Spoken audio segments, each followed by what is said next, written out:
ഇപ്പോൾ ഭീമാപള്ളി ഉറൂസുമായിട്ട് ബന്ധപ്പെട്ടുള്ള ഒരുക്കങ്ങൾ അന്തിമഘട്ടത്തിലേക്ക് എത്തുകയാണ്.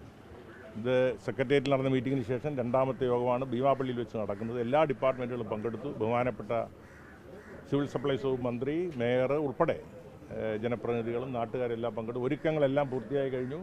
ഡിസംബർ 3 മുതൽ 13 വരെയുള്ള 10 ദിവസം നീണ്ടു നിൽക്കുന്ന ഉത്സവത്തിനുള്ള എല്ലാ ക്രമീകരണങ്ങളും പൂർത്തിയായി കഴിഞ്ഞിരിക്കുകയാണ്. അതിൻ്റെ വിലയിരുത്തലിനാണ് ഞങ്ങളിവിടെ എത്തിച്ചേർന്നിട്ടുള്ളത്. എല്ലാവരും വളരെ സംതൃപ്തി രേഖപ്പെടുത്തിയാണ് പിരിഞ്ഞിരിക്കുന്നത്.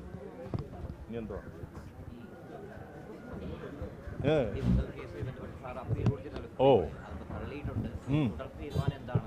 ഇത് നിങ്ങൾക്കറിയാമല്ലോ, കഴിഞ്ഞ 34 വർഷമായി ഈ കേസ് ചർച്ച ചെയ്യുന്നൊരു ഓരോ ഘട്ടത്തിൽ ചർച്ച ചെയ്യുന്നുണ്ട്. ഓരോ ഘട്ടത്തിലും ഇങ്ങനെ വിധികൾ വരുമ്പോൾ നമ്മൾ അഭിപ്രായം പറയാറുണ്ട്. എനിക്ക് ഈ വിധിയെക്കുറിച്ച് യാതൊരു ആശങ്കയുമില്ല. അന്തിമ വിജയം എനിക്ക് തന്നെ ആയിരിക്കും. ഈ കേസിൽ പലരും പ്രതീക്ഷിച്ചിരുന്നത് ബഹുമാനപ്പെട്ട സുപ്രീം കോടതി CBI എൻക്വയറി ഉത്തരവിടും എന്നുള്ളതാണ് ചിലരൊക്കെ ഹെഡ്ലൈൻ കൊടുത്തുകൊണ്ടിരുന്നത്. എന്തായാലും അതും ഉണ്ടായിട്ടില്ല. പിന്നെ വിചാരണ നേരിടുക എന്ന് പറഞ്ഞാൽ വിചാരണയുടെ ഓരോ ഘട്ടങ്ങളുണ്ട്. അത് വരട്ടെ, നിയമത്തിൻ്റെ വഴിക്ക് പോകും. എനിക്കിതിൽ യാതൊരു ആശങ്കയുമില്ല, ഒരു ഭയവുമില്ല.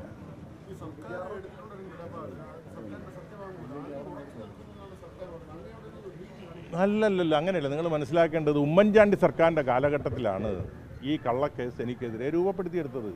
അതിനു മുമ്പ് 1990 കേസാണ്. 90 മുതൽ 2006 വരെയുള്ള കാലഘട്ടത്തിൽ വിവിധ ഏജൻസികൾ അന്വേഷിച്ചല്ലോ. ഇന്റർപോൾ അന്വേഷിച്ചു, CBI അന്വേഷിച്ചു. അതിൽ ഞാനല്ല പ്രതി, വേറെയാണ് പ്രതി എന്ന റിപ്പോർട്ടുണ്ടല്ലോ. ഇന്റർപോളും CBIയും അന്വേഷിച്ചിട്ട് കൊടുത്ത റിപ്പോർട്ടൊന്നും നിങ്ങൾ കാണുക, കോടതിയിലുണ്ടത്. അതിൽ പറഞ്ഞിരിക്കുന്നത് പ്രതികൾ വേറെയാണ്. AK ആന്റണിയുടെ കാലഘട്ടത്തിൽ അന്വേഷിച്ചപ്പോഴത്തേക്കും ഈ കേസിൽ ഞാൻ നിരപരാധിയാണെന്ന് കോടതിയിൽ റിപ്പോർട്ട് കൊടുത്തിട്ടുണ്ട്. കഴിഞ്ഞ 2006 തെരഞ്ഞെടുപ്പിൽ എന്നെ സ്ഥാനാർത്ഥിയായിട്ട് പ്രഖ്യാപിച്ചപ്പോൾ രാഷ്ട്രീയ വിരോധം തീർക്കാൻ ശ്രീ ഉമ്മൻചാണ്ടി അടിയന്തരമായിട്ട് പുനരന്വേഷണ ഉത്തരവിടുകയും ഒരു കള്ളക്കേസുണ്ടാക്കി കുറ്റപത്രം കൊടുക്കുകയാണ് ചെയ്തത്. ഇതിൽ തന്നെ CBI എൻക്വയറി വേണമെന്നുള്ള നിലയിലേക്കാണ് സുപ്രീം കോടതിയിലേക്ക് ആദ്യം ചർച്ചകൾ നടന്നതും ചിലരുടെ ആവശ്യം ഉന്നയിച്ചതും. അതെന്തായാലും സുപ്രീം കോടതി അംഗീകരിച്ചില്ലല്ലോ. അപ്പോൾ വിചാരണ നേരിടണമെന്നുള്ളതാണ് സുപ്രീം കോടതിയുടെ വിധിയെങ്കിൽ വിചാരണ നേരിടുന്നതിന് എനിക്കൊരു ഭയമില്ല. കാരണം നിയമത്തിൻ്റെ വഴിക്ക് പോയാൽ ആത്യന്തികമായ വിജയം എനിക്ക് തന്നെ ഉണ്ടാകും. നല്ല ആത്മവിശ്വാസം എനിക്കുണ്ട്.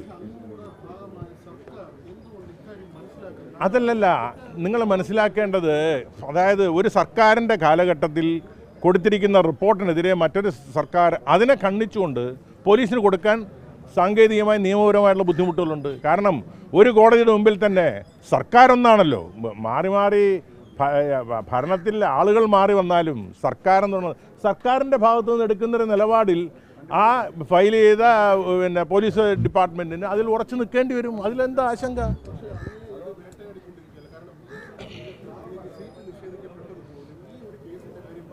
അതാണ് ഞാൻ പറയുന്നത്. 2006 എന്നെ സ്ഥാനാർത്ഥിയായിട്ട് പ്രഖ്യാപിച്ചപ്പോഴാണ്, അന്ന് ഉമ്മൻചാണ്ടി സർക്കാരായിരുന്നല്ലോ അധികാരത്തിൽ.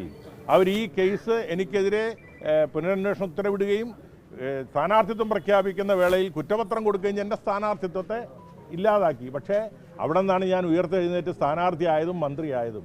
അതുകൊണ്ട് ഇത്തരം ഇതിലൂടെ എല്ലാം കടന്നുപോയ ഒരാളാണ് ഞാൻ. അതുകൊണ്ട് എനിക്കൊരു ഭയവുമില്ല. ഇതുപോലുള്ള പ്രതിസന്ധികളാണ് എന്നെ കൂടുതൽ കരുത്തനാക്കിയിട്ടുള്ളത്.